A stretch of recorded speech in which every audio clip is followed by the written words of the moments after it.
কাশ্মীরে পাকিস্তানি জঙ্গিদের সাথে লড়াই করতে করতে শহীদ হলেন নদিয়া তেহট্ট ব্লকের পাথরঘাটার বীর বাঙালি সৈনিক ঝন্টু আলী শেখ। মঙ্গলবার কাশ্মীরে জঙ্গি হামলার ঘটনায় মৃত্যু হয় প্রায় 28 জনের, যার মধ্যে পশ্চিমবঙ্গের রয়েছেন 3 জন বাঙালি।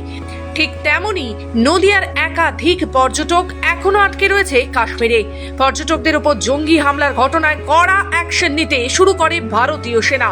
শুরু হয় জঙ্গিদের সাথে ভারতীয় সেনার গুলির লড়াই।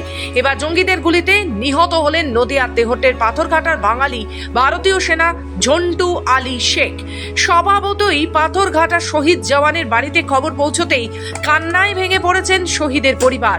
এখন পরিবার সহ গোটা নদিয়ার মানুষ তাকিয়ে আছে কখন বাড়িতে পৌঁছবে নিহত ঝন্টু আলী শেখের দেহ।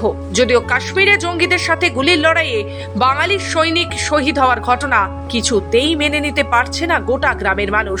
প্রতিবেশী সামিরুল শেখ বলেন, এলাকায় খুব ভালো ছেলে হিসেবেই পরিচিত ছিল ঝন্টু আলী। শেষ কিছুদিন আগেই তাদের সঙ্গে কথাও হয়েছিল ফোনে। এই ঘটনায় রীতিমতো শোকের ছায়া নেমে এসেছে তাদের মধ্যে। তারা চাইছেন এর উপযুক্ত বদলা যেন নেওয়া হয়।